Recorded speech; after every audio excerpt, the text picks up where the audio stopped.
Hello hello hello, okay fine. अभी audio आ रहा है सबको? प्लीज एक बार वर्चुअल लाइव स्ट्रीम वाले कंफर्म कीजिए। ओके, ये पहला वाला पोर्शन कट करना, यूट्यूब पे अपलोड करते हो शैलेंद्र। ठीक है, चल सो शुरू करते हैं। सो अब मैं बैच की कुछ पहले डिटेल्स बोलना चाहूंगा। एक बार सभी ऑडियो को थम्स अप कर दीजिए जितने लोग लाइव स्ट्रीम में जुड़े हुए हैं। ठीक है, सबसे पहली बात तो थोड़ा सा अपन बैच के बारे में अभी जान लेंगे कि किस प्रकार हमको बैच करना है और उसके अंदर क्या क्या कंटेंट रहेगा। ओवरऑल लेक्चर्स 25 से 30 रहेंगे। बैच के अंदर 100 to 100% कंसेप्चुअल क्लैरिटी रहेगा।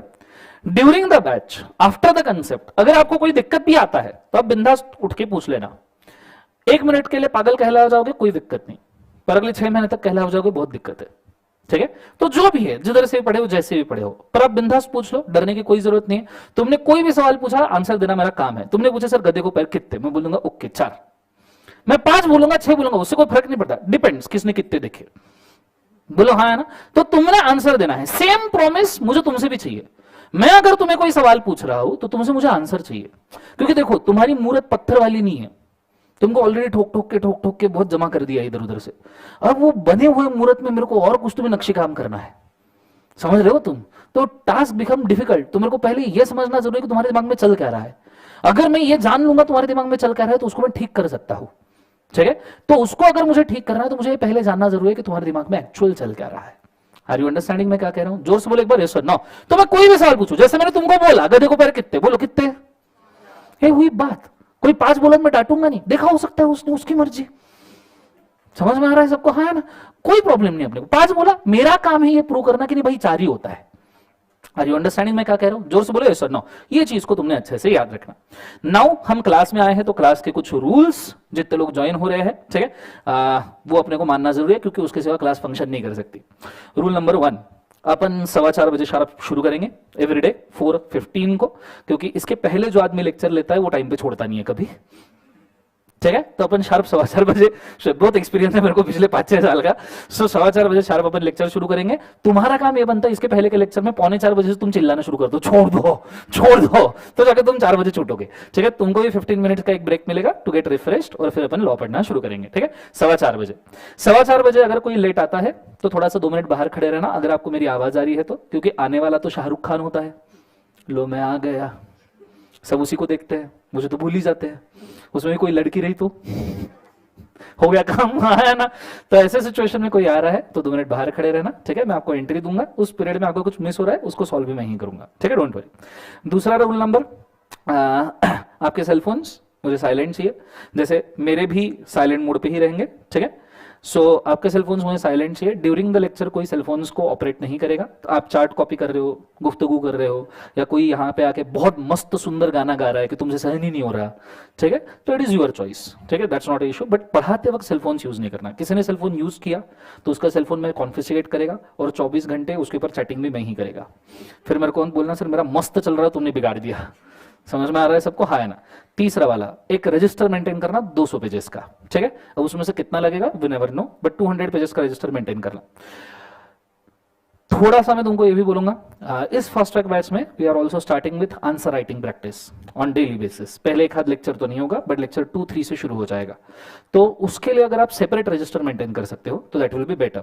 ऑलरेडी हमने 6-7 टेस्ट बना के रखे हैं। ठीक है, जैसे चैप्टर खत्म होगा मैं आपको टेस्ट दे दूंगा। As it is a fast track batch, मैं क्लास के अंदर कंडक्ट करवा सकता हूँ, आई एम नॉट श्योर, पर अगर आप घर पे दे सकते हो तो अच्छा है, वो भी उसी रजिस्टर में देना। ठीक है, तो आपका एक सेपरेट रजिस्टर 200 पेजेस का अगर रहेगा, जिसके अंदर आपके 100-150 सवाल अगर सॉल्व होंगे विथ टेस्ट सीरीज इंक्लूडिंग, तो आपको खुद को उसको देख के कॉन्फिडेंस आएगा कि नहीं मैंने मेहनत किया है। That what is required. ठीक है, रेगुलर बैच में this time we have reached to 150-200 questions. ठीक है, क्लास के अंदर ही 150 से 200 सवाल विथ टेस्ट सीरीज सॉल्व कर लिए थे, तो वो तो बच्चों को दिक्कत रहता ही नहीं है। तुम भी अगर एज अ फास्ट ट्रैक 100 सवाल या 150 सवाल विथ टेस्ट सीरीज सॉल्व कर सकते हो तो गंगा नहा लिए। 30 दिन में इससे ज्यादा भगवान से नहीं मिल सकते। कंसेप्ट समझ में आया सबको? हाँ है ना। तो एक सेपरेट रजिस्टर उसका और एक सेपरेट रजिस्टर इसका, 2 रजिस्टर में अपना काम हो जाना चाहिए। मैक्सिमम चार्ट्स तुम्हारे बुक में है, बुक्स पूरे 4 कलर है। क्वेश्चनर बुक तुमको सेपरेट मिलेगा। क्वेश्चनर बुक में 500 से 600 सवाल है। प्रिंसिपल नंबर 1 मैं आज ही मेंशन कर दूं, अगर तुमको एग्जामिशन लाना है तो मैं आज आपको बोलना चाहूंगा, अगर तुमको एग्जामिशन लाना है तो एक सिंगल टेक्निक तुमने याद रखना, जिसने अपना क्वेश्चनियर पूरा एक बार हाथ के नीचे से सॉल्व किया, अब तुम्हारे पास समय है नहीं है, that is a different matter, पर जिसने अपना क्वेश्चन यार पूरा एक बार हाथ के नीचे से सॉल्व किया, उसके 70 मार्क्स के पेपर देखा हुआ आएगा। ठीक है, इंस्टीट्यूट के पास कोई नया कंटेंट नहीं है, लॉ एक ही है, 148 सेक्शन है, अदर लॉ में 4 ही एक्ट्स है, इंस्टीट्यूट कुछ नया नहीं पूछने वाला। तो अगर तुमने मेरा क्वेश्चन एक बार सॉल्व कर लिया, 70 मार्क्स का पेपर देखा हुआ आएगा। अब एग्जिस्टिंग किसी भी स्टूडेंट से पूछ सकते हो, they will give you the same reviews. ठीक है, पूरा क्लास एक ही चीज के ऊपर चल रहा है, पूरा क्लास मैं तुम्हें कितना अच्छे से पढ़ाऊंगा, कंसेप्चुअल क्लैरिटी क्या दूंगा, और बदले में तुम मुझे कितना आंसर राइटिंग दोगे। ये डील अगर अपना फिक्स हो जाए, तुम्हारे सब्जेक्ट की जिम्मेदारी मेरी। डे 1 जितना मैं बोल रहा हूं उतना करोगे, तुम्हारे सब्जेक्ट की जिम्मेदारी मेरी। 1-2 सवाल क्लास में सॉल्व करेंगे, मैं तुमको 4 से 5 सवाल होमवर्क दूंगा अपने क्वेश्चनर के, जाने का सॉल्व करने का। घर जाने के बाद में तुमको 1-1.5 घंटा लॉ के लिए देना पड़ेगा, इसीलिए तुम फास्ट ट्रैक ज्वाइन किए हो। मेरे पास जादू की छड़ी नहीं है, डे 1 पे मैं मेंशन कर दूं, मेरे पास जादू की छड़ी नहीं है। It is a mutual work, smart work. If you properly do it तो अपना रिजल्ट अच्छा आ सकता है। इतना तो मेरा चॉइस रहेगा कि at the end of batch तुम्हारी सिचुएशन ऐसा रहे कि कुछ हो ना हो, ग्रुप 1 में एक सब्जेक्ट तुम्हारा ये रहना चाहिए लॉ, कि जिसके ऊपर तुम्हें कॉन्फिडेंस है। तुमको ऐसा लगना चाहिए कि नहीं सर ये सब्जेक्ट तो मेरा टेंशन नहीं है, बाकी अब मैं देखता। That is what is my target is. समझ में आ रहा है सबको? हाँ, जोर से बोले एक बार यस सर ना। सो ये तीसरा वाला रूल हो गया आपका रजिस्टर मेंटेन करने का। ठीक है, चौथा, माना थ्योरी सब्जेक्ट है, सोने में दूंगा नहीं। ठीक है, बिल्कुल कोई नहीं सोएगा, मैं सो बात अलग है, पर तुम में से किसी को अलाउड नहीं है। ठीक है, कोई यहां पे नहीं सोएगा। ठीक है, पूरा इंटरैक्टिव सेशंस होने चाहिए, कुछ भी पूछा सवाल जवाब चलता रहना चाहिए। ठीक है, कोई नहीं सोएगा। हाँ, बैच का स्पीड नॉर्मली रेगुलर में मैं स्लो रखता हूं, यहां मीडियम रहेगा। That is what is required. नहीं तो 30 दिन में अपने उधर 75 लेक्चर्स होते हैं, we are crunching 75 lecture into 25 to 30। That is a task. अब वो हमारे वर्किंग के ऊपर डिपेंड है कैसे करते हैं, दैट वी विल डू। पर आपका काम ये बनता है आप कंसिस्टेंटली इंटरैक्टिव रहो। ठीक है, this is what is required. ठीक है, चलो, सो इतनी चीजों का आपने याद रखना है। बैच के साथ में हम शुरू करते हैं। ठीक है, अब आप आए हो बहुत सारी जगह से पढ़ के, बहुत सारे लोग मेरा डेमोज भी देख के आए होंगे। ठीक है, बट सबसे पहली चीज, सबसे बेसिक, मैं शुरू करता हूं हमेशा इसी क्वेश्चन के साथ में। ठीक है, और इसी क्वेश्चन के साथ शुरुआत की जा सकती है, क्योंकि ये सेशन आज का जो है इसके ऊपर तुम्हारे अगले 30 दिन चलेंगे। ठीक है, मैं तुम्हें कोई बहुत नई चीज जबरदस्त वाली पढ़ाऊंगा, वो नहीं हो सकती जब तक कि मैं ये सेशन ना लूं। और आज का सेशन अपना एक ही क्वेश्चन के ऊपर डिपेंड है, what do you exactly mean by law. Law मतलब क्या, लॉ क्यों होता है, क्या जरूरत आन पड़ी कि सीए फाउंडेशन में 5 लॉस तुमको पेलने के बावजूद भी उनका मन नहीं भरा और इंटर में उन्होंने पूरा 100 मार्क का सब्जेक्ट ठोक दिया। वहां 60 मार्क का था, बात बन रही थी। कम्युनिकेशन में एक्टिव पैसिव वॉइस में 20-30 निकाल लेते थे अपन, हाँ या ना बोलो, यस सर नो। यहाँ 100 मार्क्स का आ गया। अच्छा, उसमें अदर लॉ में वो जनरल क्लॉजेस एक्ट में क्या लिखा है वो तो मेरे को आज तक समझ में नहीं आया सर। मैंने देखा तो मेरे को जेंडर का डेफिनेशन दिखाई दिया उसके अंदर, बोलो हाँ या ना। डिस्टेंस टाइम का डेफिनेशन दिखाई दिया, सर ये कैसा सब्जेक्ट है, बोलो हाँ या ना। तो ये अगर समझना है तो पहला सवाल है, what do you exactly mean by law. Anyone?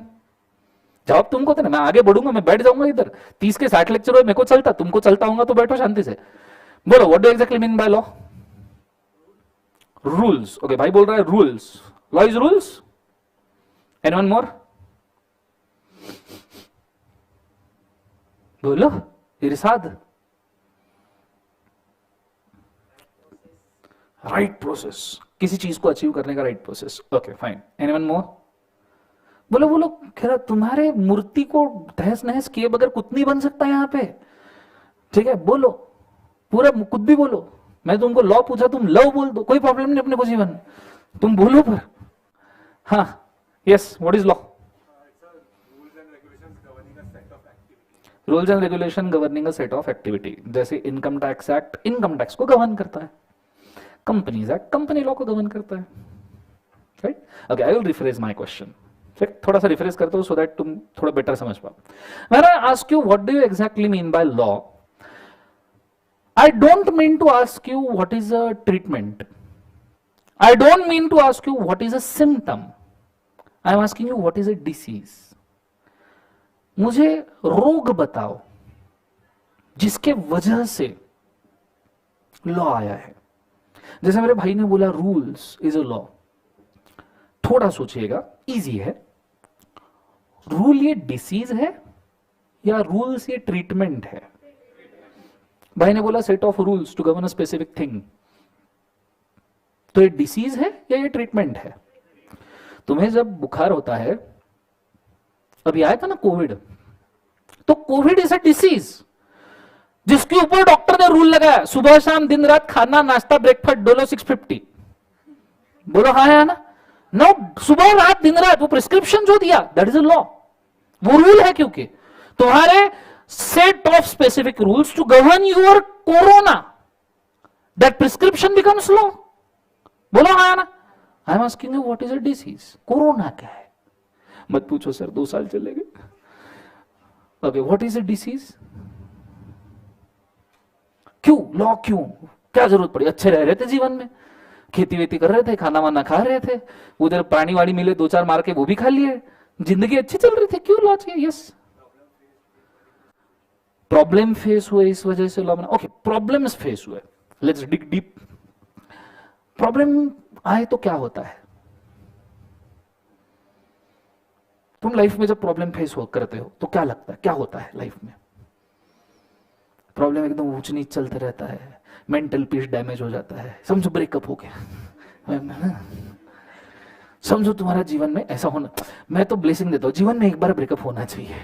आदमी ऐसे 2 महीने में सयाना बन जाता है ना एकदम, कि मतलब वो लर्निंग तुमको सीए में भी नहीं आएगा भाई 5 साल पढ़ के। सो समझो ब्रेकअप हो गया, तो तुम्हें हुआ क्या बेसिकली? ठीक है, जिसका हुआ वो गाली मत देना मन में मेरे को, ठीक है? सो ब्रेकअप हुआ तो एक्चुअली सिचुएशन क्या है? तो तुम कोई प्रॉब्लम फेस कर रहे हो, तुम कोई प्रॉब्लम से गुजर रहे हो, वो प्रॉब्लम तुम्हें डैमेज कर रहा है। वो प्रॉब्लम तुम्हें क्या कर रहा है? डैमेज। लॉ का सबसे बेसिक, सबसे बुलंद, सबसे इंपॉर्टेंट, सबसे काम की चीज, लॉ का बेसिक अंडरस्टैंडिंग होता है डैमेजेस को अवॉइड करना। कि भैया कोई चीज हो रही है, ब्रेकअप हो रहा है, समझो इंडिया में 140 करोड़ की जनता है, उसमें से लेट्स से 80 करोड़ यूथ है, 70-80 करोड़ यूथ है। लेट्स इमेजिन 80 करोड़ लोगों के एक साथ ब्रेकअप हो गए। 80 करोड़ लोगों के, उसमें 80 के एक साथ हो गए, मतलब 40 कपल्स के ब्रेकअप हुए, डिपेंडिंग ऑन हर एक का किस किस के साथ रिलेशन है, तो 40 मिनिमम होंगे। तो अगर 80 करोड़ लोग एक साथ ब्रेकअप हुए, उसमें से बहुत सारों ने सुसाइड कर दिया। गवर्नमेंट मोदी जी को कल लगा कि बाप रे मेरा यूथ तो स्पॉइल हो रहा है, आधे ब्रेकअप वाले सुसाइड कर रहे हैं, आधे ड्रग में चले जा रहे हैं, आधे पी पा के देवदास बने बैठे हैं, दूसरे उसके घर के सामने चक्करे मार रहे हैं।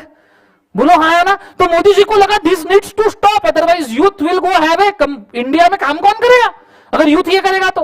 बोलो हाँ है ना? तो मोदी जी ने लॉ लाया मित्रों, आज रात 12 बजे से कोई भी आदमी ने प्यार करना बंद। इसके लिए मस्त ड्राफ्ट लगाया गया कि कोई लड़का लड़की से नहीं मिल सकता 18 साल के पहले, इंटरनेट पे जाके चैट भी नहीं कर सकता, वहां जाके वीडियो नहीं सॉरी मतलब ऐसा लॉ बनाया मोदी जी ने। अब ये क्यों बना? क्योंकि भाई साहब यूथ को डैमेज हो रहा था, यूथ को प्रॉब्लम हो रहा था, वो सफर कर रहे थे, उससे देश को प्रॉब्लम हो रहा था, देश को डैमेज हो रहा था, देश सफर कर रहा था। And that is why there is law, कि प्यार नहीं करने का कंसेप्ट समझ में है? So this is basic understanding. तुम किसी भी चीज में ये चीज लगाओ, दुनिया का कोई भी लॉ उठा लो, दुनिया, I am not just speaking about India, you take any goddamn law of world, उसका एक सिंपल बेसिक रहेगा, डैमेज से रोकना। That is the only thing you can expect from law. Otherwise law की जरूरत ही नहीं है। तुम्हारे घर वालों ने भी जब तुमको डिसिप्लिन लगाया होगा ना, तुमने कुछ तो भी काड़ी की होगी तभी लगाया होगा। घर वालों ने तुमको, जब तुम एक रात मम्मी आज पार्टी करने जाओ, तुम पार्टी करने निकल लिए, रात को 1 बजे तक वापिस ही नहीं आए। जब तुमको रात को 1 बजे नशे में दूध देखा घर वालों ने कि कहां से आया होगा ये, तब घर वालों ने बोला कि 9 बजे के पहले तुम्हारे को घर पे चाहिए। क्यों आया? क्योंकि उनको दिख रहा था कि भाई साहब डैमेज हुआ है और इससे उनको भी डैमेज हो सकता है। बोलो हाँ है ना? जोर से बोलो, then there comes law. This is a very simple basic. Are you understanding मैं क्या कह रहा हूं? जोर से बोले एक बार, यस और नो। तो ये चीज को याद रखना। रजिस्टर लाया है सबने, लिखो पहला। अच्छा, एक सेपरेट रजिस्टर मेंटेन करो, हाँ अच्छे से। चलिए,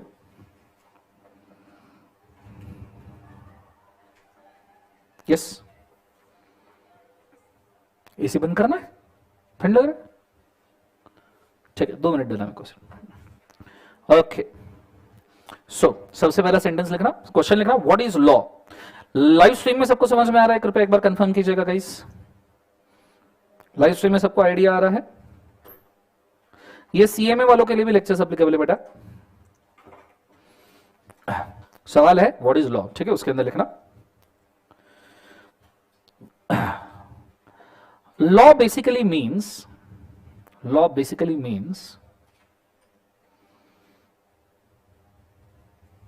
the terms and conditions, law basically means the terms and conditions applied to the group of people. Law basically means the terms and conditions applied to group of people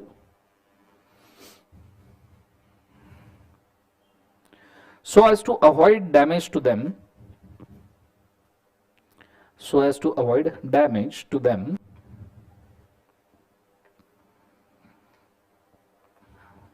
or to public in general,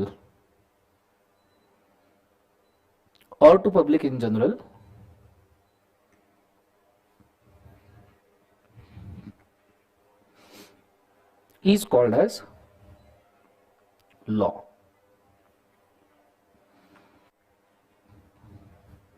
bracket में लिखना very basic definition, very basic meaning, मतलब ये कोई conclusive meaning नहीं है क्योंकि आज का पूरा डिस्कशन व्हाट इज लॉ के ऊपर ही होने वाला है.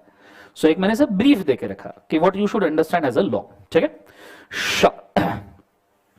यहां तक आइडिया क्लियर है मैं क्या कह रहा हूं? ओके, अब हम थोड़ा सा सिलेबस पे जाते हैं बिकॉज हमने लॉ देखा क्या है, अब हम जानते हैं कि हमको कितने लॉस पढ़ने. सिलेबस सबको पता है, as you're in fast track batch उतना तो मैं एटलीस्ट एक्सपेक्ट कर सकता हूं. बोलो हाँ या ना? Okay, so tell me syllabus में क्या क्या है. हमें सबसे पहले कितने मार्क्स का पेपर है? 100 मार्क्स कन्फर्म. ओके, अपने सहूलियत से नहीं है, ठीक है, 100 मार्क्स का पेपर है और 100 मार्क्स में से 60 मार्क्स किसको है? कॉर्पोरेट लॉ को, एंड बचे हुए 40 मार्क अदर लॉज को. अदर लॉज में कितने टॉपिक है? 4, ठीक है. डे 1 मैं सिर्फ इतना नहीं चाहता कि तुम्हें सिलेबस बताऊं, but at the same time मैं ये भी चाहता हूं कि जब मैं बोल रहा हूं तो आपका प्रिपरेशन स्ट्रेटेजी भी यहीं पे क्लियर हो जाए, ठीक. सो बहुत अच्छे से ध्यान देना, ये चीज का मैं एक छोटा सा चार्ट आपको बना के देना चाहूंगा so you will understand it better, ठीक है. Are you ready guys?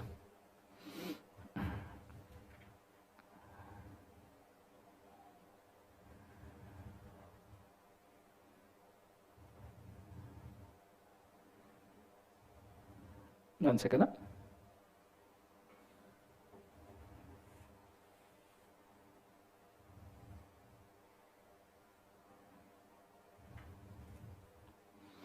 तो बहुत अच्छे से ध्यान दीजिएगा और मैं जो बोल रहा हूं वो चीज आपके बहुत काम में आनी चाहिए, ठीक है.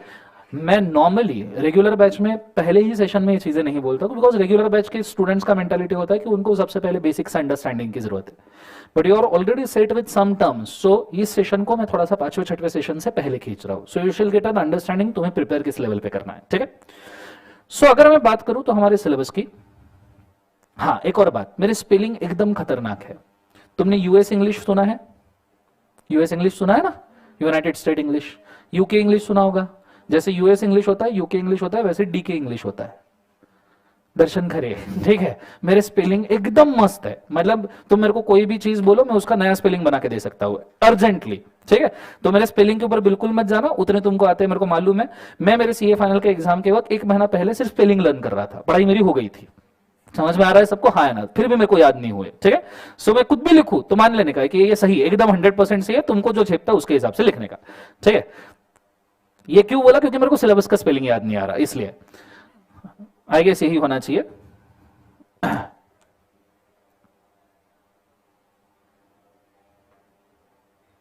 सो अगर हम बात करें हमारे सिलेबस की तो हमारा syllabus that is of 100 marks. ये बेसिकली हम कितने पोर्शंस में डिवाइड करते हैं बच्चों? 2. लिखना नहीं है अभी, मेरा पूरा लिखना होने के बाद मैं आपको समय दूंगा, ठीक है. पहले प्रॉपर्ली अंडरस्टैंड कर लो वेयर वी आर गोइंग, ठीक है. क्योंकि मैं जब चार्ट वगैरह नॉर्मली कॉपी करता हूं तो इट इज क्वाइट दैट कि बाद में मैं उसमें से कुछ चीजें मिटाता हूं, कुछ जमा करता हूं आपके अंडरस्टैंडिंग के हिसाब से. तो just wait for it. So syllabus 100 marks का है. इसमें से पहला पोर्शन है 60 मार्क्स का एंड सेकंड पोर्शन है दैट इज 40 मार्क्स का. 60 मार्क्स का जो आपका पोर्शन है उसको कॉर्पोरेट लॉस कहा जाता है. कौन से लॉस बोलो एक बार? जो है corporate loss. Now please do understand, corporate law ये थोड़ा वाइडर टर्म है. Corporate law just does not mean companies act. Corporate law का मतलब जितने भी ऑर्गेनाइजेशन कॉर्पोरेट के स्ट्रक्चर में हो सकते हैं, कंपनीज के स्ट्रक्चर में हो सकते हैं, वो सब इसमें कवर्ड है. जैसे इसका एक पोर्शन तो कंपनीज एक्ट है ही जो आप पढ़ते हो, कंपनीज को मैं नॉर्मली सीओ करके लिखता हूं शॉर्ट में। सो कंपनीज एक्ट है ही जो आप पढ़ते हो 2013 का, पर इसका एक और पोर्शन है कॉर्पोरेट लॉ का, जैसे आपने सुना होगा SEBI, the security exchange board of India act 1992। This is also corporate law because SEBI listed companies को गवर्न करता है। जो स्टॉक मार्केट के ऊपर कंपनी लिस्ट होती है ना, जैसे बॉम्बे स्टॉक एक्सचेंज के ऊपर 5000 कंपनीज है, नेशनल स्टॉक एक्सचेंज के ऊपर 1500 से ज्यादा कंपनीज है, तो उनके लिए जो लॉ लगता है that is also corporate law, क्योंकि ये कंपनी से रिलेटेड ही है। फिर अगर मैं बात करूं तो you can say banking regulation act, क्योंकि बैंकिंग कंपनीज भी कंपनीज ही है 1949 का, that is also corporate law. Concept समझ में आ रहा है, क्योंकि वो भी तो कंपनीज को गवर्न कर रहा है ना। Then you can also call it insurance act, क्योंकि वो भी इंश्योरेंस कंपनीज को गवर्न करता है, the insurance act that is 1938 वाला, और ऐसे और भी है।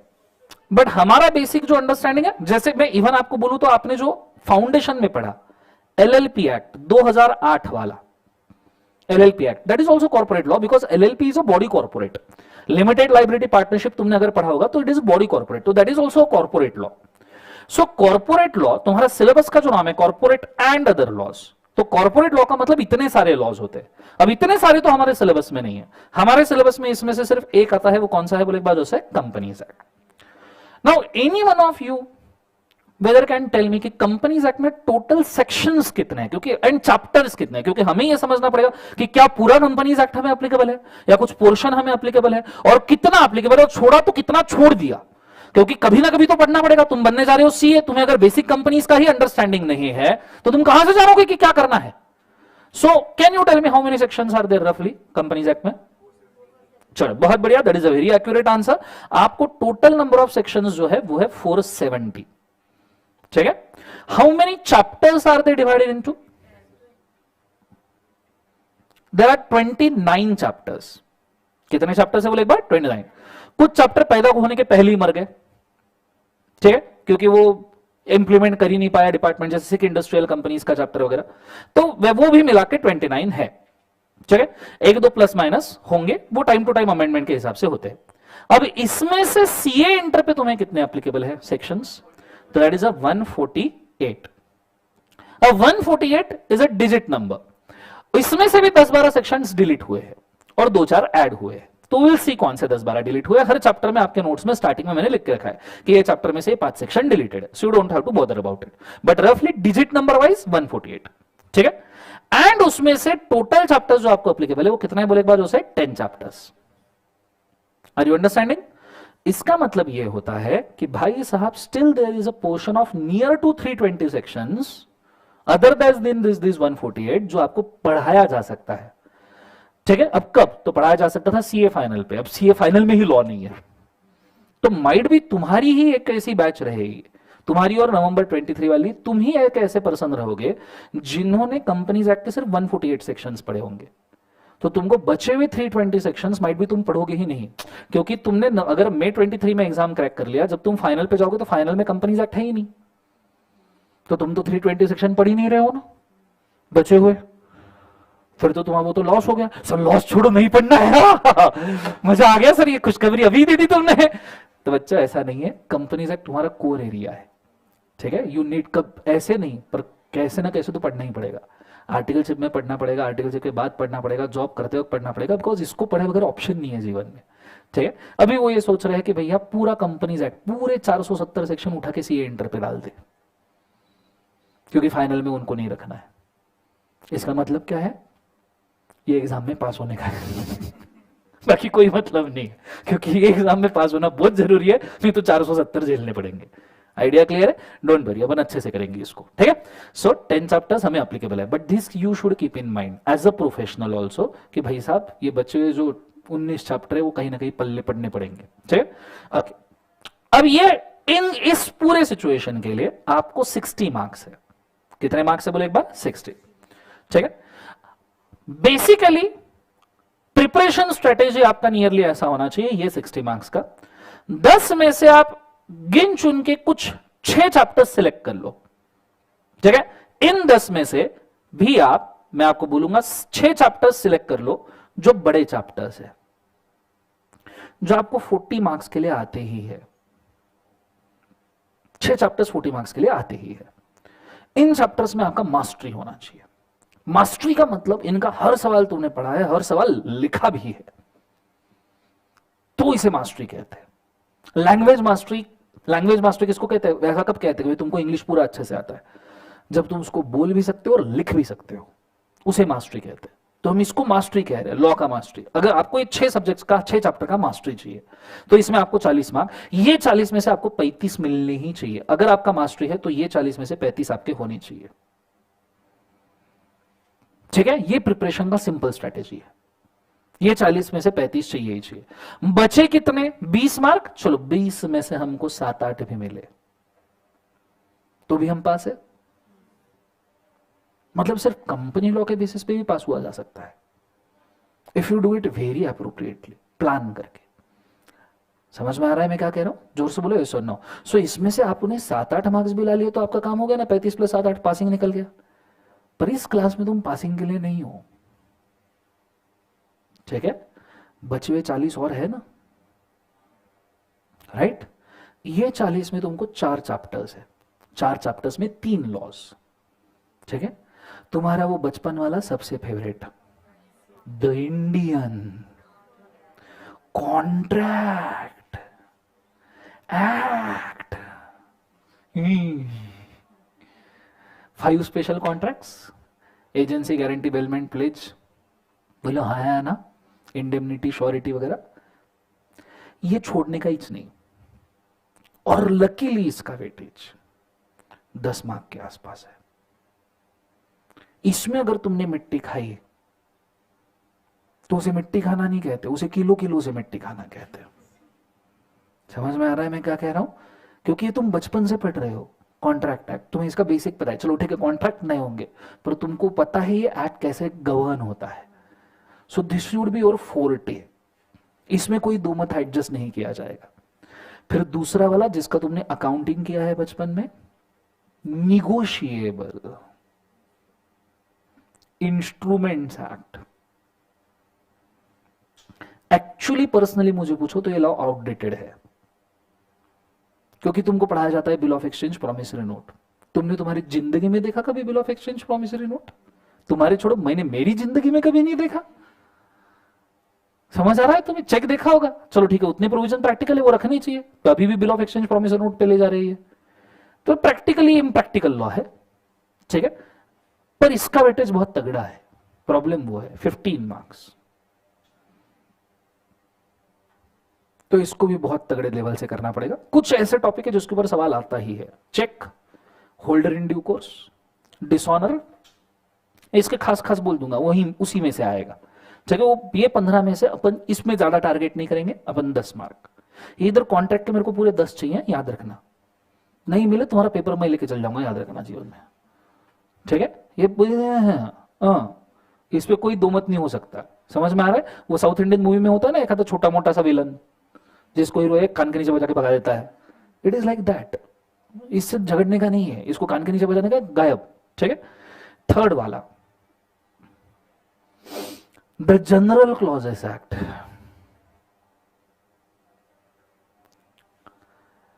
फर्स्ट डे पे ऐसा बोलना नहीं चाहिए, पर ये क्यों है अपने सिलेबस में? ठीक है, इसके ऊपर मेहनत अपन नहीं करेंगे, ठीक है? जनरल क्लॉजेस तुम कितना भी पढ़ो, मेल फीमेल के डेफिनेशन, डिस्टेंस के डेफिनेशन, टाइम की definition, this is means ruthless. इसमें 2-3 ही डेफिनेशन काम की, एक सेंट्रल गवर्नमेंट वगैरह की, ठीक है?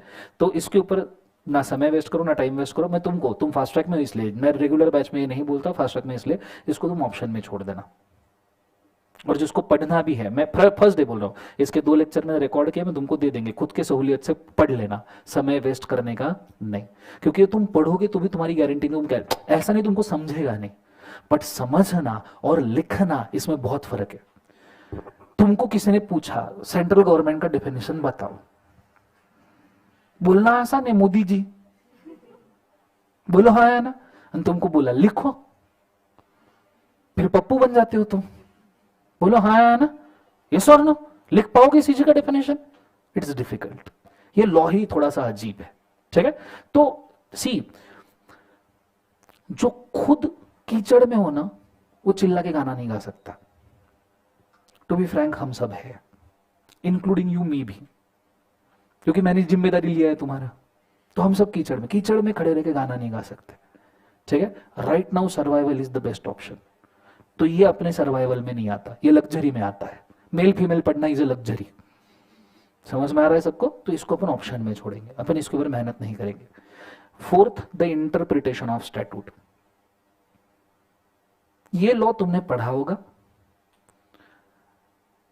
पर इसमें तुमको कुछ सेंटेंसेस सुनाई दिए होंगे, टर्म सुनाई दिए होंगे। क्वांटम पुरोनिया एक्सपोजिशियो, नॉसिटिवरे असोसिस, एजुस डेम जेनेरेस, क्वांटम वो एक्सप्रेसियो यूनियस एक्सक्लूसिव अल्टेरियस।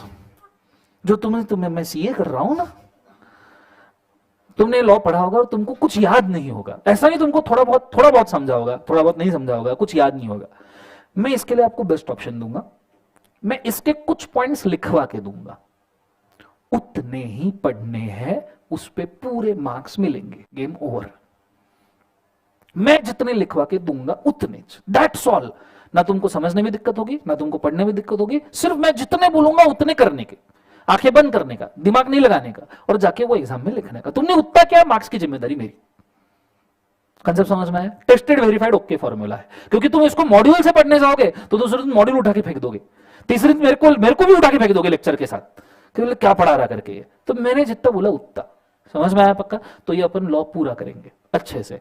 तुम्हारा लग अच्छा रहा, 8 से 12 मार्क का नियरली इस लॉ का वेटेज है, और इसमें पूरे आ सकते हैं तुम। सरप्राइजिंगली मैं तुम्हें बोलना चाहूंगा, this is the only one law out of और 4 जिसके ऊपर 100 आउट ऑफ 100 मार्क्स मिल सकते हैं। इंटरप्रिटेशन, क्योंकि ये लॉ नहीं है, interpretation of statute is a topic, ठीक है, जिसके पॉइंट डिफाइंड है, ठीक है। बचे हुए 3 तो लॉज है जिसमें वेरिएबिलिटी आ सकती है, इंटरप्रिटेशन आ सकती है, इसमें कुछ नहीं। टॉपिक का नाम ही इंटरप्रिटेशन है, समझ में आया? तो देयर इज नो वेरिएबिलिटी। तो तुम जितना पढ़ा उतना लिख लिया, बात खत्म हो गई। जब समझ में आया मैं क्या कह रहा हूं? If you do like this, अगर तुमने यहां पे 40 मार्क निकाले कंपनीज एक्ट में, जो हमको करने ही है, तो यहां 40 में से तुमको सिर्फ 20 चाहिए एग्जामिशन के लिए। ये एक स्ट्रेटेजी है कि कंपनीज एक्ट के 6 चैप्टर्स, अदर लॉ के 3 चैप्टर्स, 7 चैप्टर्स में गेम ओवर। फटे की बात है, इससे अच्छा डील कौन देगा तुमको? 7 चैप्टर में गेम ओवर, अच्छी बात है। एक और स्ट्रेटेजी है, अदर लॉ पूरा घोट डालो, इंक्लूडिंग जनरल क्लॉजेस एक्ट, जो मैं प्रेफर नहीं करता, ठीक है, क्योंकि तुम जनरल क्लॉजेस कर लो के भी कोई फायदा नहीं है, सच उतने ही मार्क मिलेंगे, गारंटी नहीं। अदर लॉ पूरा 40 मार्क का घोट डालो, उसमें से 35 आने चाहिए। कंपनीज एक्ट तुमको बैठे बैठे 15 तो दे ही देगा, 60 में से 15 नहीं आएंगे, एग्रीगेट तो निकल ही गया। ये दूसरा स्ट्रेटेजी है, बट दूसरा स्ट्रेटेजी रिस्की है। स्ट्रेटेजी 1, कंपनीज एक्ट के 6 चैप्टर, अदर लॉ के 3 चैप्टर्स, 7 चैप्टर्स में game over. Are you understanding this very clearly? ये 7 चैप्टर में मुझे कोई दिक्कत नहीं चाहिए। मैं डे 1 तुम्हें बोल रहा हूं, ये 7 तुमने कर लिए, एग्जामिनेशन पहुंचने के बहुत अच्छे चांसेस है, बहुत अच्छे। मैं पासिंग की बात ही नहीं कर रहा, ठीक है। Shoot for the moon, land up in the stars, simple as that. Idea clear है मैं क्या कह रहा हूं? जोर से बोले yes sir, no. So this you should know. ये लिखना चाहोगे? लिख लो थोड़ा सा, ठीक है। दिस यू शुड नो, कि तुम किस डायरेक्शन में जा रहे हो, हाथ के नीचे से एक बार जाएगा तो थोड़ा फोकस भी बनेगा। Go for it. जिनको लाइव स्ट्रीम में दिक्कत है वो कृपया सवाल पूछ सकते हैं, प्लीज मुझे बताइए, मैं आपके सवाल सॉल्व कर दूंगा। लाइव स्ट्रीम में हाय,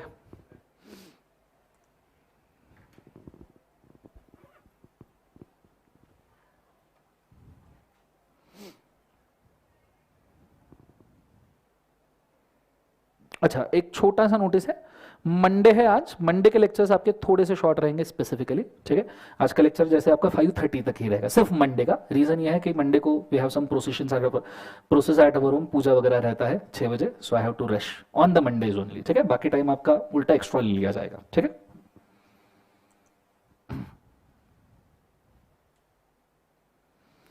क्लास कौन से क्लास में चल रही है? प्रेस्टीज पे घूम रहे हो बेटा, 3rd फ्लोर पे?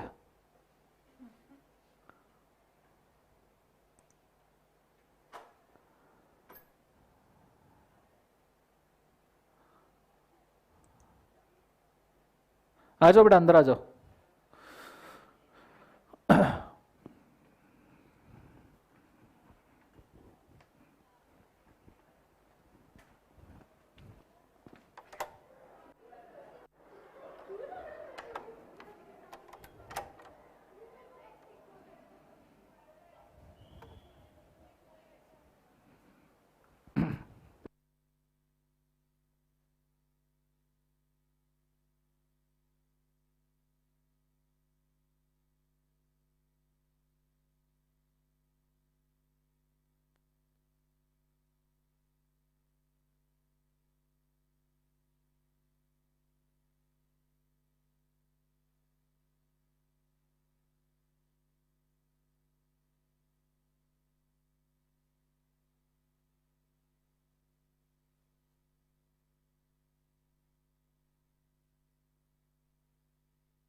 ओके सर, मेरी थोड़ी इंग्लिश में दिक्कत है। सेम ईयर बेटा, सेम पिंच, कोई बहुत बड़ी बात नहीं है, सॉल्व हो जाएगा। आप सिर्फ आंसर राइटिंग के ऊपर फोकस कीजिए, it will be the same.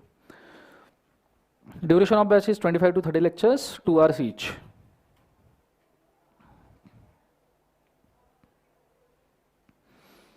Let's end till January बेटा। शुभम, शुभम मोरे, जनवरी एंड तक नोटिफिकेशन आएगा तो उस वक्त हम आपको गाइड कर देंगे।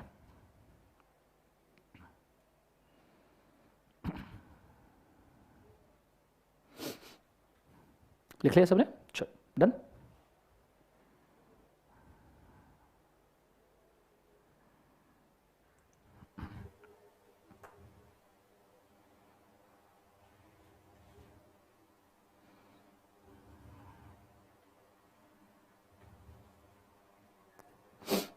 हो गया सबका? चलो वेरी गुड, आगे बढ़ूं मैं पक्का? Everybody done? Okay, now please focus, ध्यान दीजिएगा बहुत अच्छे तरीके से। अब ये तो मैंने आपको मेंशन कर दिया आपका बेसिक स्ट्रेटेजी क्या होना चाहिए, किस प्रकार हमको आगे बढ़ना है एक्सेट्रा, ठीक है। नाउ व्हाट इज लॉ हमारा हो गया, हमारा सिलेबस क्या है ये हो गया। Now we will move towards कि बेसिकली हमको लॉ का कंटेंट आज क्या क्या देखना है, ठीक है। Now I will jump on very simple thing. बाकी सब तो चीजें ठीक है, बट आज मैं आपको पूछना चाहूंगा एक बहुत काम की चीज जो आपको पता होनी चाहिए, और वो ये है कि इंडिया में लॉ किस प्रकार पास किया जाता है। डू यू नो इंडिया में लॉ कैसे पास होता है? Anyone? Sir parliament, yes good. और draft is made, then it's passed in the parliament, right? Okay. How many types of categories of laws are there in India? कभी ये entertain किया है सवाल, कितने कैटेगरीज के लॉ इंडिया में होते हैं? अच्छा एक मस्त सवाल पूछता हूं, कौन सा कोर्स कर रहे हैं अपन? सीए कर रहे हैं, राइट? जो लोग सीए में भी कर रहे होंगे कुछ, बट फिलहाल सीए इसलिए क्योंकि it's relevant. Institute of chartered accountants of India act, year है 1949। एवरीवन नोज दिस, 1949 ईयर है। हमें इंडिपेंडेंस कब मिला? 1947, 15 अगस्त। तो हम 26 जनवरी क्यों मनाते हैं? क्योंकि उस दिन कॉन्स्टिट्यूशन आया। 26 जनवरी कॉन्स्टिट्यूशन आया ना, डॉक्टर बाबा साहेब आंबेडकर जी ने लिखा, फिर हमने इंप्लीमेंट किया। वो कौन से साल आया कॉन्स्टिट्यूशन? 1950। कब आया सब जन बोलो? 1950। इसलिए 26 जनवरी अपन मनाते हैं क्योंकि उस दिन हमारा कॉन्स्टिट्यूशन, लीगली हम इंडिया कॉल किए गए। बिकॉज बिना कॉन्स्टिट्यूशन का कैसे कॉल किए जाएंगे ना, सो लीगली हम इंडिया बने 26 जनवरी को, legally law wise. Fine, independence 47 में मिल गया था। कॉन्स्टिट्यूशन आएगा तो पार्लियामेंट होगा, कॉन्स्टिट्यूशन आएगा तो पार्लियामेंट होगा ना, बोलो हाँ है ना। कॉन्स्टिट्यूशन 50 में आया तो पार्लियामेंट 50 के बाद आया होगा, और लॉ पार्लियामेंट पास करता है। तो सी एक्ट किसने पास किया? 1949 में। हाय सर, कौन सा कोर्स कर रहे हैं हम? बहुत देर होगी क्या जीवन में? बात सही है, कॉन्स्टिट्यूशन 50 में आया तो पार्लियामेंट उसके बाद आया, पार्लियामेंट ही लॉ बना सकता है, तो 49 में लॉ कैसे आया? अच्छा सिर्फ सीए एक्ट नहीं, बैंकिंग रेगुलेशन एक्ट का ईयर भी 1949 है। वो किसने बनाया? सर अंग्रेज बना के गए होंगे, वो 47 में चले गए, उसी को इंडिपेंडेंस कहते हैं। So who made the CA act? Sir ये तो हमारे क्या आइडेंटिटी के ऊपर सवाल हो गया है। चलो, इसलिए प्रोसेस बहुत जरूरी है। कितने कैटेगरीज के लॉ है, कहां से निकलते हैं, कैसे पढ़ते हैं, everything you should no. CA बनने जा रहे हो, कल जाके किसी ने पूछ लिया क्या बोलोगे, तेरा लॉ कब बना बता भाई। Right, so that's why basic, ठीक है। Now we go through very basics, very basic understanding. ये चीज तुम्हें समझ में आनी चाहिए, ठीक है। नहीं पढ़ी इसके पहले कोई दिक्कत नहीं, ठीक है, that's not at all a problem, but ये चीज अपने को आना ही चाहिए। सो मैंने कुछ चार्ट्स प्री ड्रॉ करके रखे हैं so as to save the time. मैं उन चार्ट्स के थ्रू जाना चाहूंगा, आ जाइए। ओके,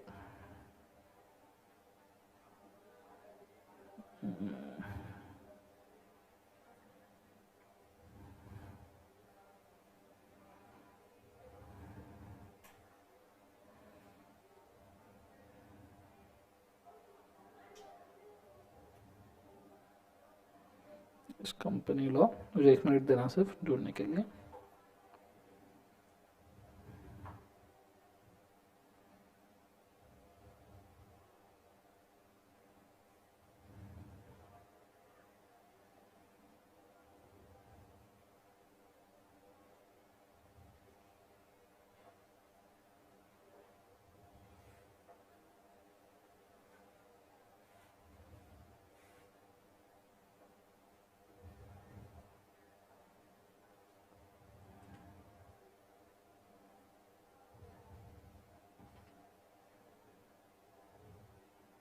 चलो फाइन, यहाँ तो नहीं है बट ठीक है, we can also draw it, draw करके रखा था बट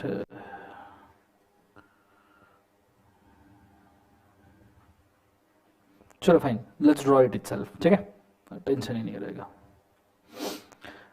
सो सबसे पहले तो आपको यह समझ में आना चाहिए कि इंडिया में लॉ कैसे बनते हैं, उसके लिए कितने कैटेगरीज के लॉ है, बहुत अच्छे से ध्यान देना, ठीक है। This is totally content oriented, बहुत काम की चीजें पता चलेगी।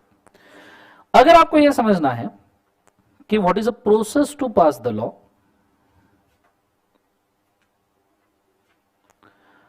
आपको यह समझ में आना चाहिए what are categories of law. और अगर आपको यह समझना है कि what are categories of law, you should understand who have a power to pass the law, क्योंकि जो पास करेगा वही तो कैटेगरीज डिवाइड करेगा। So has a power to pass the law. ये तीनों सवाल एक दूसरे से जुड़े हैं, you can not separate them. You can not separate them, तुमको तीनों सवाल एक साथ ही एंटरटेन करने पड़ेंगे। A process to pass the law, categories of law and who have power to pass the law, ठीक है। तो बहुत अच्छे से ध्यान देना। अगर इन तीनों का आंसर आपको चाहिए तो मैं मेंशन करना चाहूंगा, इंडिया में इंडिया का जो अपेक्स लॉ माना जाता है that is constitution of India. The constitution of India have 444 articles. लिखना होल्ड कीजिएगा, मैं आपको समय दूंगा। How many articles are there? सब जन बोलो कितने आर्टिकल्स है? 444। Now what is article? Article mean sections. जैसे हमारे लॉ में सेक्शंस होते हैं, जैसे कंपनीज एक्ट के सेक्शंस को सेक्शन भी नहीं कहा जाता, उनको क्लॉजेस कहा जाता है। तो these are just nomenclature, article, sections, clauses, these are just nomenclature for numberings, ठीक है, कि 444 नंबर है वो आर्टिकल कह लेते हैं। So Constitution of India have 444 articles, and to tell you, Constitution of India is the biggest constitutions among all the constitutions of every country. तुम पूरे 195 कंट्रीज यूनाइटेड नेशंस के हिसाब से उठाओ, उसमें सबसे बड़ा कॉन्स्टिट्यूशन किसी देश का है तो वो इंडिया का है, because of democracy and because of diversification. इतनी ज्यादा डाइवर्सिटी है कि हमको लॉज उतने लेवल पे बड़े क्रिएट करने, जितनी ज्यादा डाइवर्सिटी उतने ज्यादा रूल्स, जितने ज्यादा रूल्स उतने ज्यादा आर्टिकल्स।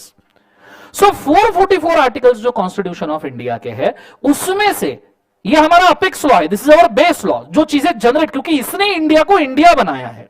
कॉन्स्टिट्यूशन ऑफ इंडिया ने इंडिया को लीगली इंडिया बनाया है। Are you understanding? नहीं तो इंडिया का वजूद नहीं है। सो कॉन्स्टिट्यूशन ऑफ इंडिया के 444 आर्टिकल्स में से 2 आर्टिकल्स एम्पावर करते हैं law banana. So, article number 245 says that the Parliament of India, in case of central law, and the state legislature of India, क्या बोले एक बार से, state legislature of India, in case of state law, have the power to pass a law in respective areas. जैसे parliament of India ये central laws बनाएगा, income tax act, समझ में आ रहा है? Income tax is a central law, companies act is a central law, contract act वैसे तो अंग्रेजों ने बनाया, बट अगर बनाया जाता तो central law, general clauses central law, negotiable instrument central law, ठीक है, फेमा सेंट्रल लॉ, जो पूरे देश को एक जैसा लग रहा है तो पार्लियामेंट बनाएगा। और अगर कोई स्टेट लॉ है, स्टेट लॉ जैसे महाराष्ट्र में गुटखा बैन है, बोलो जुबा केसरी, दाने दाने में केसर का दम, बोलो हाँ है ना। सो स्टेट लॉ है, महाराष्ट्र में गुटखा बैन है, उस वजह से पूरे इंडिया में बैन है क्या? नहीं। गुजरात में लिकर बैन है, पूरे इंडिया में बैन है क्या? नहीं। बिहार में भी लिकर बैन है, यकीन नहीं होता पर है क्या? उसके वजह से पूरे इंडिया में बैन है क्या? नहीं। तो स्टेट लॉ हुआ, वो कौन सा लॉ हुआ? स्टेट। सो सेंट्रल लॉ बनाने का पावर किसके पास है? बोलो सब जन, किसके पास है? पार्लियामेंट। सब जन बोलो किसके पास है? पार्लियामेंट। और स्टेट लॉ बनाने का पावर किसके पास है? State legislature. ये इनको पावर दे दिया। फिर उन्होंने पूछा, पार्लियामेंट को बोला, कॉन्स्टिट्यूशन है कि भाई तथास्तु, आज से सब लॉस तू बनाएगा, आज से सब लॉ तू बना। इधर पार्लियामेंट में तो सब गधे घोड़े बैठे हैं ना, आधी पे लोग चौथी फेल, आधी लोग पांचवी फेल, कोई लोग बहुत एजुकेटेड है उनको तो बात ही नहीं करने देते। बोलो हाँ है ना, इनको झगड़े वगड़े हुए माइक वाइक फेंक के मारते, चेयर वेयर फेंक के मारते हैं, बोलो कई कई सारी चीजें होती है पार्लियामेंट। बोलो हाँ है ना, तो इनको ये गधो घोड़ों को तथास्तु, आज से तुम लॉ बनाओगे। ये बोले कौन सा लॉ, काय का लॉ, बताओ तो सही, लॉ काय पे बनाना है, हम तो अभी अभी इंडिपेंडेंट हुए हैं, अभी तो हमारा चौथी भी ठीक से नहीं निकला, तुम हमें लॉ बनाने के लिए बोल रहे हो, बताओ तो सही कौन सा लॉ। तो फिर पार्लियामेंट बोले हे भगवान, किसके हाथ में देश दे दिया। तो बोले एक काम करते हैं, तो पार्लियामेंट ने उसके बाद में लगेज एक नया आर्टिकल लिखा 246, और उसमें बोला कि भाई साहब what are the categories of law which can be passed. तो पार्लियामेंट बोला तथास्तु, पार्लियामेंट को बोला तथास्तु, पार्लियामेंट आता हमको मालूम ही नहीं काय के ऊपर लॉ बनाना है, हम हमारे घर में रूल नहीं बना सकते, बीवी मार रही है तब से, तुम बोल रहे हो देश के लिए बनाओ, तो कैसे मारा, तुम बताओ कौन सी चीज के ऊपर लॉ बनाना है। तो फिर 246 ने बोला कैटेगरीज ऑफ लॉ, कि भैया हम बताएंगे कौन से कैटेगरीज। तो फिर कैटेगरीज ऑफ लॉ 246 में बोले हैं, और 246 में कैटेगरीज ऑफ लॉ ने क्या बोला है कि हम कॉन्स्टिट्यूशन के शेड्यूल 7 में बताएंगे। कौन से शेड्यूल में, जोर से बोलो, शेड्यूल कौन सा, 7 में बताएंगे कि ये कैटेगरीज कैसे डिफाइंड है। तो पार्लियामेंट बोला शेड्यूल 7 में काय को क्या जरूरत है, शेड्यूल 7 में यही बोल दो। अबे बोले रुक जा, कितने सब्जेक्ट के ऊपर लॉ बनाने हैं, वो 100-200 के ऊपर है, कॉन्स्टिट्यूशन में 246 में सब्जेक्ट लिखेंगे तो कॉन्स्टिट्यूशन कहां लिखेंगे, वो तो जगह चली जाएगी ना पूरी। तो बोले हम एक शेड्यूल क्यों बनाते हैं, जब ओरिजिनल लॉ में आप कोई चीज लिखो उससे सिर्फ स्पेस कंज्यूम होगा, बहुत ज्यादा आउटपुट नहीं है, प्रोविजन नहीं है, लॉ नहीं है, वो सिर्फ लिस्ट है कि काय के ऊपर लॉ बना सकते हैं। अब लिस्ट क्या तुम लॉ में डालोगे, नहीं, तो उसके लिए शेड्यूल, ठीक है। जैसे कंपनीज एक्ट का शेड्यूल 3, बैलेंस शीट P&L का फॉर्मेट जो तुम ड्रॉ करते हो, वो क्या उन्होंने कंपनीज एक्ट के अंदर ड्रॉ करके दिया है क्या, नहीं, वो कंपनीज एक्ट के शेड्यूल 3 में दिया है, 7 शेड्यूल्स में। तो शेड्यूल में क्या होता है, लिस्ट होती है, फॉर्मेट्स होते हैं, एडिशनल प्रोविजन होते हैं जिनको मेन लॉ में नहीं लिखा जा सकता। आर यू अंडरस्टैंडिंग मैं क्या कह रहा हूं। तो शेड्यूल कौन सा है समझन, बोले एक बार 7, जोर से बोलो कौन सा है, 7। और शेड्यूल 7 में भाई साहब इन्होंने कैटेगरीज ऑफ लॉ बोले 3, कैटेगरीज ऑफ लॉ बोले 3। सर आपने अभी बोला parliament, central law, state legislature, अब कैटेगरीज तुम 2 से 3 बढ़ गए 2 मिनट के अंदर। हाँ भाई, पहला इन्होंने कैटेगरी बोला, बोले सेंट्रल लॉ, दूसरा कैटेगरी भाई साहब बोला स्टेट लॉ, और बोले तीसरा एक मुबारक हो 2 पे 1 फ्री, कॉन्करेंट लॉ। कौन सा लॉ, कॉन्करेंट। सर इतनी जल्दी फ्री आ गए, तो सुनो अच्छे से। Example, central law income tax act 1961, central law companies act 2013, काफी एग्जाम्पल और दू, काफी सेंट्रल लॉ समझ में आ रहे, पूरे इंडिया को लगेगा, और एग्जाम्पल दू 2-3, foreign exchange management act FEMA, central law 1999, तुम्हारा निगोशिएबल इंस्ट्रूमेंट सेंट्रल लॉ, सब सेंट्रल लॉ मालूम है सबको। सर स्टेट लॉ, गुटखा, बोलो जुबा केसरी, महाराष्ट्र में बैन है, बोलो हाँ है ना, दाने दाने में केसर का दम, इतना केसर है कि कभी रिलेटिव घर पे आए तो खीरी में विमल। समझ में आ रहा है सबको, रिलेटिव मतलब कौन पता है ना, वही जो सवाल पूछते कौन से कॉलेज से सीए कर रहा है, बोलो हाँ है ना, ऐसा ना। सो महाराष्ट्र स्टेट में क्या बैन है, बोलो एक बार, गुटखा, बोलो जुबा केसरी, बोलो, अरे बोलो जुबा के, कैसे लोग पब्लिक को जीवन में तुम खाना नहीं एक्शन, बोलो जुबा केसरी, बोलो, ये हुई बात। तो गुटखा महाराष्ट्र में क्या बंद है, बोलो एक बार और से, गुटखा। गुजरात में क्या बंद है, liquor is ban in Gujarat, this is state law. इसके एडिशन में कोऑपरेटिव सोसाइटीज के जो लॉ होते हैं, आप फ्लैट स्कीम में रह रहे होंगे तो आपके फ्लैट स्कीम का एक कोऑपरेटिव सोसाइटी का नाम होगा, समझ में आ रहा है, वो स्पेसिफिक स्टेट का कोऑपरेटिव सोसाइटी है। आर यू अंडरस्टैंडिंग मैं क्या कह रहा हूं, जोर से बोलो sir, no these are single state. Sir ये कॉन्करेंट क्या है, पढ़ रहे हो तुम, इसको पढ़ा भी होगा तुमने, पता नहीं होगा, GST, good night sweet dream take care. GST, goods and service tax 2017 is a concurrent law. नहीं नहीं नहीं सर नहीं, सेंट्रल समझ में आया, देश को लगता, स्टेट समझ में आया, राज्य को लगता, ये क्या है नया? होटल खाना खाए हो, होटल का बिल आया है 2.5% CGST, 2.5% SGST, मतलब सेंट्रल भी रूल बना रहा है, स्टेट भी, तो कॉन्करेंट में दोनों मार रहे, पहले अलग अलग मार रहे, अब दोनों मिलके मार। कंसेप्ट समझ में आ रहा है? दैट इज कॉन्सोलेबल, एक बार कॉन्करेंट। Are you understanding? पक्का समझ में आ रहा है कैटेगरीज? अब अगर हम बात करें तो कहीं ना कहीं ये लिखा हुआ होना चाहिए। अरे बोलो ना हाँ या ना, तो देख ही लो। बैच फास्ट ट्रैक हुआ तो क्या हुआ? कंटेंट तो नॉर्मल रहेगा ना। So I will show you the list of the laws जो हम नॉर्मली कवर करते हैं, ठीक है? इसमें कहा गया व्हाट इज लॉ बेसिक्स, हाँ this is actual schedule 7 to constitution of India, ठीक है? शेड्यूल 7 टू क्या को बोले एक बार? Constitution of India. उसके अंदर आप सबसे पहला लिस्ट देख रहे हो, कौन सा लिस्ट है? Union list. इसको सेंट्रल लॉ कहा जाता है। यूनियन लिस्ट मतलब कौन सा लिस्ट? Central law. और आप देखना इसके अंदर सब्जेक्ट्स कितने हैं, मतलब टॉपिक्स कितने जिसके ऊपर आप लॉ बना सकते हो। अच्छा मुझे एक बात बताओ, सबसे पहले क्या जरूरी होना चाहिए लॉ बनाते वक्त? डैमेज नहीं होना चाहिए, मतलब सेफ्टी। Safety is prime. तो एडवांटेज मिले ना मिले, बेनिफिट मिले ना मिले, बात की बात, बट सेफ्टी पहले होना चाहिए।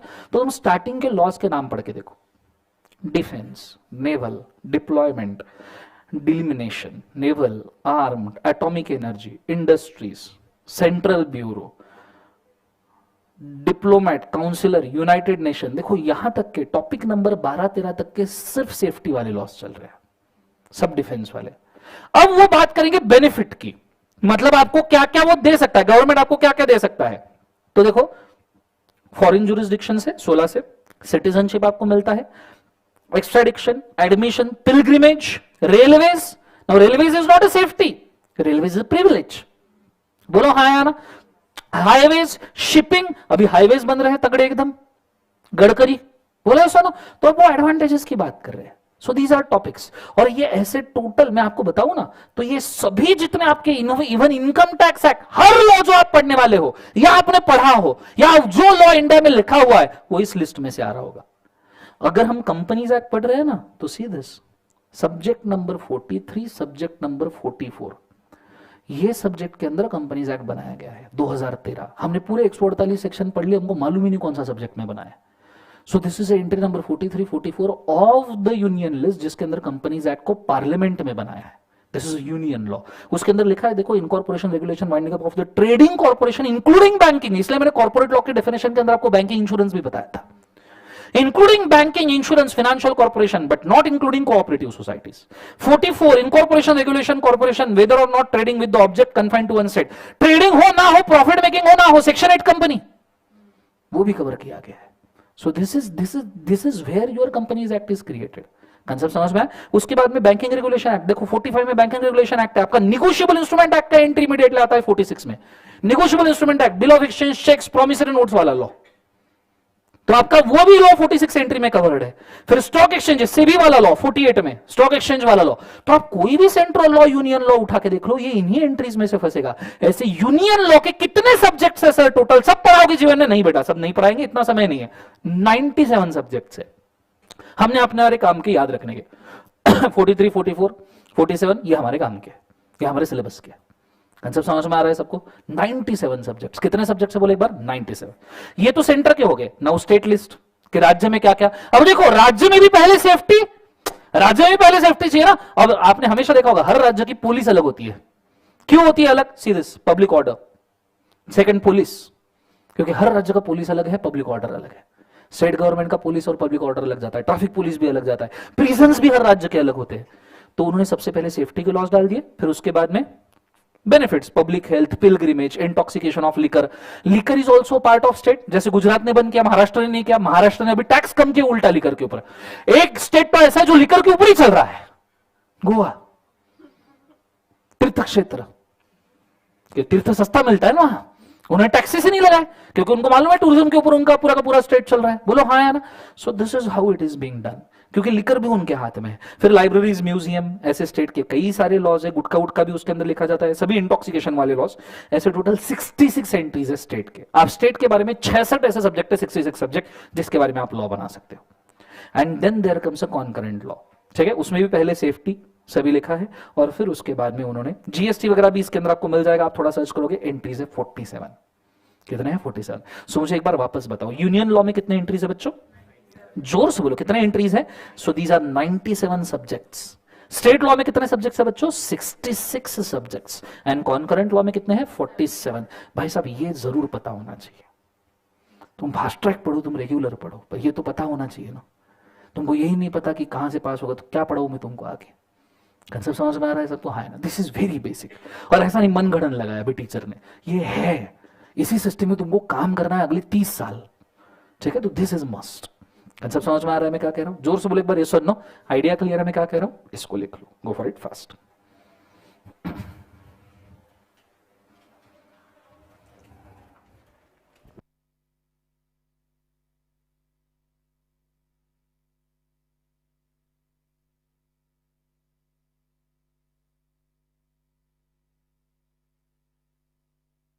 ये सेशन नवंबर अटेम्प्ट के लिए भी वर्क करेगा बेटा अदिति, बिल्कुल करेगा। लाइव स्ट्रीम में कोई दिक्कत है बिल्कुल पूछ लो, कोई प्रॉब्लम नहीं है।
चलो सबका लिखना हो गया।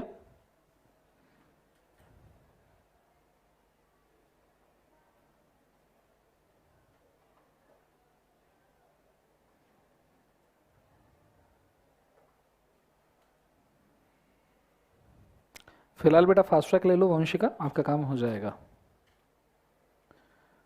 थैंक यू बेटा आदिति जी। चलो done.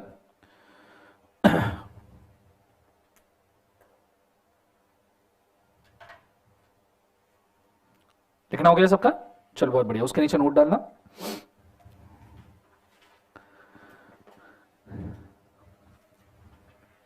The Constitution gives a power to the Parliament The Constitution gives a power to the Parliament and a state legislature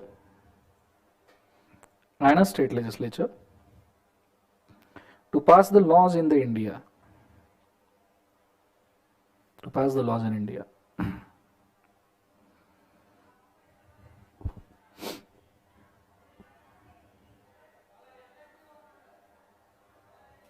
Full stop.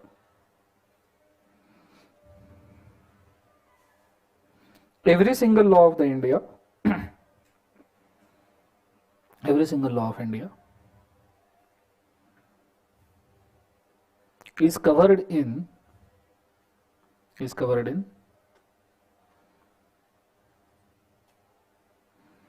any one of above three categories. Any one of the above three categories.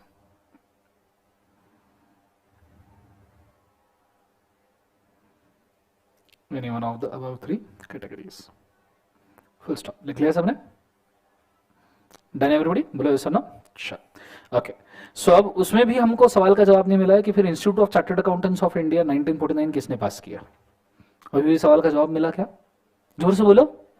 इसका answer आपको कल मिलेगा with the pass of process of passing the law. आज suspense में ही रहो, ठीक है? चलेगा. आज हम काफी करते हैं because this is today's lecture only short because of Monday, ठीक है? कल हम वापस से 4:15 बजे मिलेंगे. कल का लेक्चर रेगुलर टाइम पे आपका शुरू भी होगा और खत्म भी होगा. Only Monday is the exception, ठीक है? चलो आज के लिए काफी करते हैं. Solve for today. Have a nice day. Thank you. बोलो अच्छा. अरे जोर से बोलो.